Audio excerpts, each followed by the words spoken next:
So you want to be a millionaire. What does it take?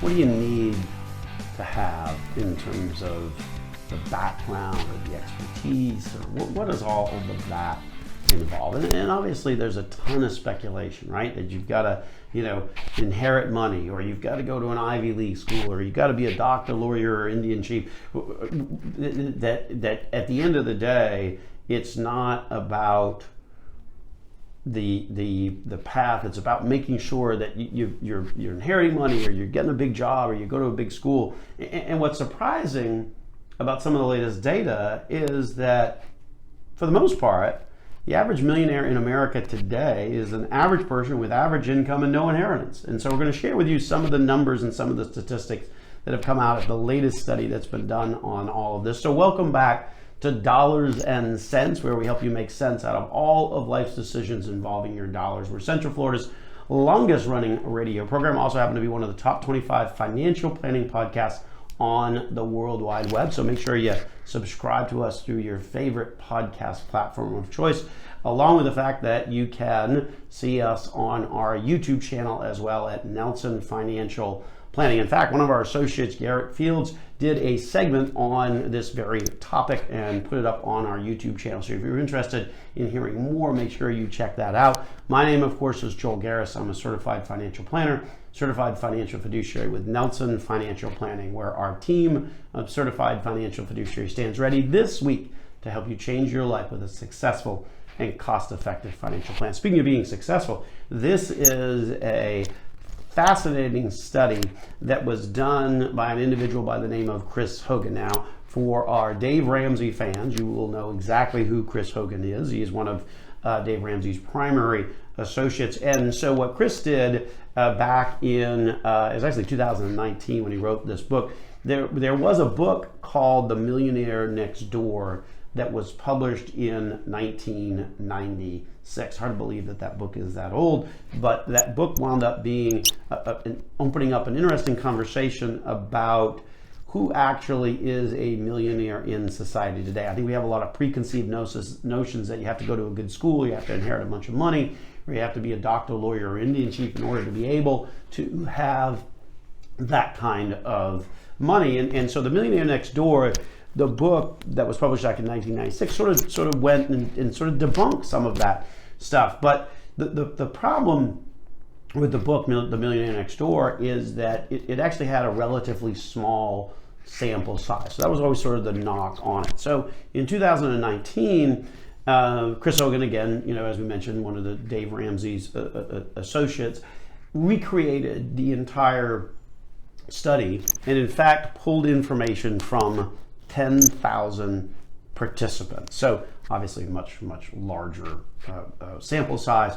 And he created a book that wound up being a bestseller entitled Everyday Millionaire. So here are some of the stats from it, which we thought were kind of interesting, and we wanted to kind of share with you on the program today. So those questions, if you will, that we often think, or the assumptions that we make in terms of who has wealth and who doesn't, this book that Chris Hogan did just really debunked each and every one of them. So we'll start with sort of the three main ones, if you will. And the reality is that, when asked the question, or when looking at the analysis of do millionaires inherit their wealth, here's the interesting statistic. 74% of millennials and 52% of baby boomers believe most millionaires inherit their wealth. Well, the data says that assumption or that belief is completely false. Only 21% of millionaires receive any inheritance at all. That means 80% or 79% are able to generate that without any, their wealth without any inheritance whatsoever. Just 16% of those that inherit more than 100,000, and a mere 3% inherit 1 million or more. That means that, in essence, 79% of all millionaires are self-made. Yet, the overwhelming assumption in society, 74% of millennials, for example, assume that most millionaires inherit their wealth. The opposite of that is true. 79%, nearly 80% don't inherit anything at all. Next assumption, or the assumption that I think we make in society, is that, well, millionaires have to go to big schools, right? They have to go to Ivy League schools, and that's the ticket to becoming rich. Reality is, if you look at tuition at these schools these days, it's probably a ticket to becoming poor, considering how expensive schools have become. The reality is that the findings in this study, again, this is Chris Hogan's study, 10,000 different participants, so a pretty large sample size. 62% of millionaires graduated from public state schools, and nearly 1 in 10 didn't even graduate from college. Another interesting thing to note when kind of looking at this part of the data, half of all millionaires earned a B average or less in retirement. So they weren't really at the top of the class either. So they went to public schools, they went to public colleges, they didn't go to fancy Ivy Leagues, and at the end of the day, they had mediocre grades. So I guess, you know, that's good news for my son at Auburn, who's, you know, might not be exactly hitting the top level in terms of the grades. That's a conversation that we have on an all too regular basis at the house. But anyway, I digress. So, but just don't share with him this part of the, you know, the bottom line of the studies, because he's going to then say, well, my grades are fine. Anyway, no, he does fine. Anyway, so the next assumption that a lot of Americans make is that millionaires have a high salary, like that's how they were able to accumulate that, is because they were making a ton of money, doctors, lawyers, Indian chiefs, stuff like that.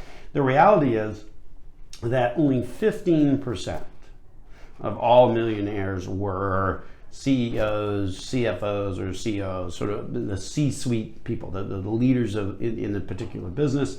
Only 31%, so just under a third, averaged $100,000 annual income. And in fact, a third of all millionaires never earned a six-figure salary. So that's over 100 grand. A third of all millionaires never earn a six-figure salary in a single year of their career. So some pretty interesting statistics in terms of kind of what the typical millionaire is, that really sort of debunks that myth that we all share of, oh, they must have inherited a bunch of money, they must have gone to an Ivy League school, they must have a really important, powerful job that pays a bunch of money. The reality is, it sort of underscores, right, some of the keys to accumulating wealth over time. And those keys are concepts that we've talked for years on this program, but I think it boils down to sort of 4 keys, if you will. First and foremost, start. Just do it. Just start saving money. And then number 2, make sure you do that sooner rather than later.